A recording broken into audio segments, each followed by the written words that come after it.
Hey everyone, I'm trying out yet another new backdrop. I think I quite like this one because the other one, as I think I mentioned, is actually in the lobby of my apartment and it's kind of hard to film when people are like walking through and all. So this will probably be the new backdrop, at least for the foreseeable future. So that's pretty cool, right?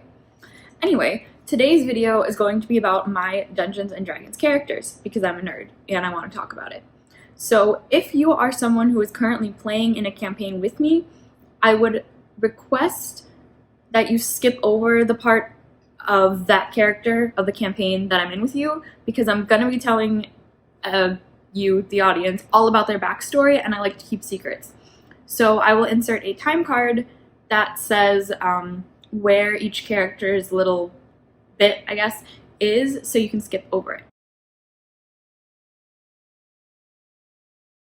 Alright, let's get to it. Something that I think is really interesting about Dungeons & Dragons characters is that, at least for me and for people that I know, each character is kind of like some aspect of yourself amplified. And I think it's like an interesting psychological exercise, honestly, to look at your characters, because I do this subconsciously a lot, and then I'll be like rereading what I wrote for the backstory and I'll be like, whoa, that's totally a part of me. So I leave it up to you guys to see if you can figure out which parts of each character are something that is inside of me, I guess. The first character I ever made was called Farah. She was a drow, so a dark elf, and she looked like this. Farah talked like this. You should know that I gave all of my characters voices. I will be doing my best to imitate them in this video. So yeah, this is the easiest accent for me to do, so Farah was like this. However, I'm not going to speak each part in the accent because I think that could get a little bit confusing. But yeah, so Farah had a British accent. She grew up in a village in the woods that was for outcasts, basically. So her parents left her there when she was a baby, and she was raised by an older elf that she called her grandfather, although they might not have actually been related. I never really decided, honestly. She was a druid, and she was in the Circle of Dreams, meaning that her specialty, I guess, in magic, besides nature magic, was more healing people through their subconscious. So Farah was originally a very happy elf. She was completely content to live in her little village. Nothing was really going on. She just healed the villagers, and she was fine with that because she was a really, really good person, basically. But one day, a new girl came to town called Alessandra, and they fell in love. Unfortunately, Alessandra had come to this village, which, remember, is for outcasts and refugees and things like that, because she was fleeing an arranged marriage from a very powerful duke of the capital city of the country. Eventually, he managed to track her and killed her in front of Farah. Farah kind of snapped at that point, and she vowed revenge, but she didn't know how. So for the first time, she left her village and decided to try and find this duke and kill him. She traveled around the country, basically healing people in exchange for money or other favors. She helped someone, and they gave her a teleportation spell, but the teleportation spell messed up, and she ended up trapped in the Underdark, enslaved by a creature that our campaign called Fishy, and this is where the campaign, for me, actually started. So the rest of the party was trying to rescue another member of their party called Effie, who had also been enslaved by this guy, and so when they went to rescue her, I and another girl were fighting against them, but eventually they broke the enchantment, and Farah came with them. Unfortunately, Farah's time as a slave in the Underdark twisted her mind, so she became a lot less kind and a lot more ruthless. She wasn't evil, but she stopped caring as much about other people that she didn't trust. So she was very kind and helpful to members of her party and people that she considered family, but she wouldn't hesitate to torture, bad guys or things like that. And at any mention of the Duke's name, she became pretty homicidal, I would say. I don't know how else to describe it. Unfortunately, this campaign ended before we could properly wrap up the story. So it ended with Farah in a land where they weren't called zombies, they were called something else, but it was like reincarnated dead were. And that is pretty much where the campaign ended. I personally think that because this was the land of undead, she managed to find her girlfriend again, and they left into what is called the Mists, which is like a magical area that surrounds this country, and nobody knows what's on the other side because it's full of monsters. However, I was told by the DM that his plan was that her girlfriend wasn't actually dead, but she was just kidnapped by the Duke's first wife, I think it was, and that eventually I would have found her again. However, as I said, this campaign ended, and so I never got to play out that resolution, unfortunately. Farah was a great first character to play. It was a little bit confusing because she was a druid, so she had a lot of magic to deal with, but I really enjoyed playing her. I liked doing the accent. I liked that she was basically me, just a little bit darker, I guess.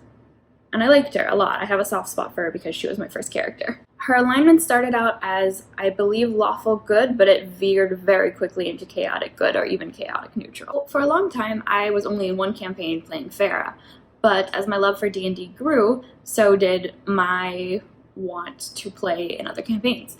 So I did DM for a little bit, which means I was in control of the game, but I don't really want to go over that because I wasn't one specific character, so maybe I'll make a different video about that.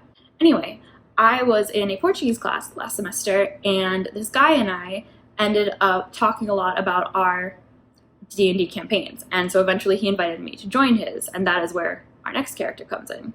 She's called Clothilde, or Chloe, and she is a very fine southern gentlewoman. Like I said, I do enjoy doing voices, and I think this is probably my favorite voice to do because I just like how it sounds. So, Chloe is pretty great. She's lawful good as well, and she is a halfling fighter. I specifically chose this because I thought it would be funny to have a really small fighter. So Chloe is 4 feet 5 inches, so very tiny. And she generally wears hoop skirts and a top hat, as you can see from the picture. She also rides around on a flying broom, or more recently on a German Shepherd that she acquired. So Chloe and another character, my friend's character called Whisper, are from the same island in this universe called Portakai. And they are opposite members of warring mafia families, basically. I don't know too much about his family, so I'll just focus on mine, which is called the Whitfoot Abrams family. And basically, it's a family of halflings that was formed by two leaders, so two different families formed to become one. And the Abrams side of the family is raised to become the politically minded of the group. So they are merchants, they control the sea. Whereas the Whitfoot part, which is where Chloe is from, is trained to be their bodyguards. When children are born of the similar age, they're paired together, and they're meant to grow up together to form an unbreakable bond. So Chloe was paired with Annabelle, who was being groomed to be the next leader of the family. It was a very prestigious assignment. Fortunately for her, Chloe fell asleep on the job one night, and Annabelle was killed. So she was banished from Portakai in disgrace, banished from the family, and had been wandering around ever since. She met the rest of the party when she was undercover as a pirate and decided to help them, mostly because she didn't have anything else to do. Chloe is very no-nonsense, level-headed, get-to-the-point sort of girl, and I like her for that. I also like that her fashion sense makes her look very girly, but she is deadly. As a fighter, she has one of the higher hit points levels, so it's harder for her to be killed, and she's very proficient in weapons. I also started multi-classing, or adding another class, so she is going to become a wizard as well. Basically, she just discovered a magical music box, and there were legends in her family about the Blade Singer, which is someone who could harness the power of music as magic to make their weapons and fighting more efficient.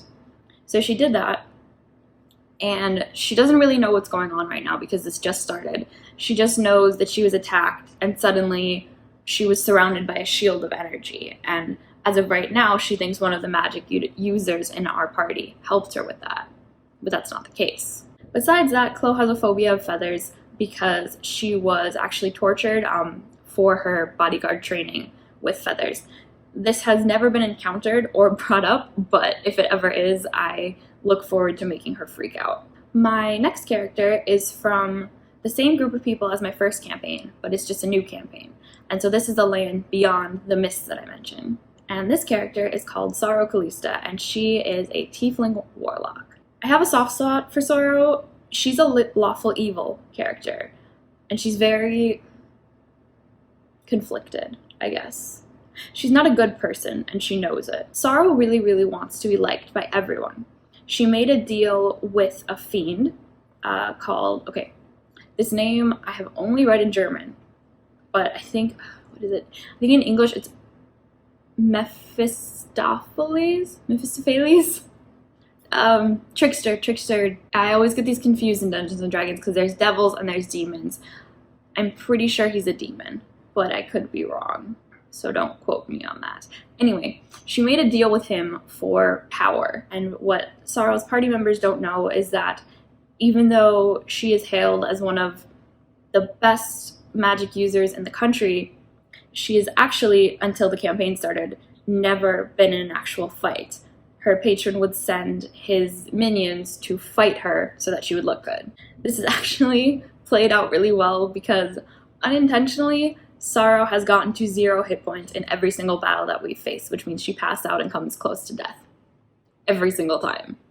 Her voice, I don't think people have noticed, but because Sorrow wants to be liked so much, she kind of talks like this, like very excited and happy and like a fake mask. But then when she's showing her true colors, so when she's stressed or when she's talking to her patron, she gets very like sharp and quick and angry, sort of. And I've been trying to demonstrate that to the best of my ability, but her voice is very similar to mine, so I'm not sure if the other members of my party have picked up on that. Sorrow feels a lot of shame for who she is, shame that she's a tiefling, shame that she is a fake, basically, and shame for what her patron makes her do, because warlocks are indebted to the people that give them powers, and they have to do as they're told. So Sorrow might be told to kill a child, which is something she wouldn't do normally, but she would have no choice. However, that's not to say she isn't, I don't know if bloodthirsty is the right word, but she did recently stab someone just to steal whatever stuff he had on him, so she's not a good person, but she looks like this. The final full campaign character that is not a one-shot is called Maeve. Maeve O'Connell. She's from Ireland, or at least she has an Irish accent because Ireland doesn't really exist here. But yeah, she looks like this. And Maeve is a changeling, which means she was from the fairies, the Fae, as they're called in D&D, and she was swapped with a human child. When her parents found out, they kicked her out of the house when she was only 13. Because she's a changeling, she can change shape, so she doesn't actually remember what she looks like. She doesn't know if she even has like a real form because it's so easy for her to change. She's always been on the outside of everything, and she just wants to fit in, but she's taken advantage of the fact that people shun her. So she's a rogue, specifically an assassin. And Maeve's one goal is to find her daughter. One night, 6 years before the campaign started, she had a one-night stand with someone who ended up being a Fae as well. When she realized this, she knew that they would come and take her daughter, so she went on the run. But after 3 years, they caught her and they took her daughter away. So Maeve's whole mission in life is to find her daughter again. They took her to the Seelie Court, which is considered the good court of the Fae, if the Fae are good. And she is willing to do anything to get her daughter back. So when the campaign starts, she and the other members of the party were called to the city because they were told that a man had something that they wanted.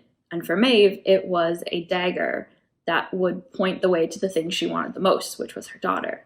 Unfortunately, this man betrayed them and actually ended up being a member of the Seelie Court in order to try and kill them all, basically. He had a problem, he wanted it solved, and then he would kill them. When Maeve found out that he was a member of the Seelie Court and he thought her daughter should be dead, she went wild, attacking him. She almost killed him. And she feels no regrets about that either.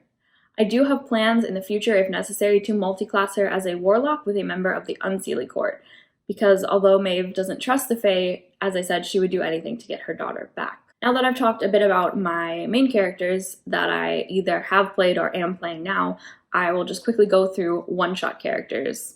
one of which I'm actually playing tomorrow for the first time and the only time. So a one-shot, if I haven't made that clear, is a one-time session, so a character that you play once. The first one-shot character I played is called Sheila, Sheila Barbie Prawn, and that was from the campaign with Chloe, that group.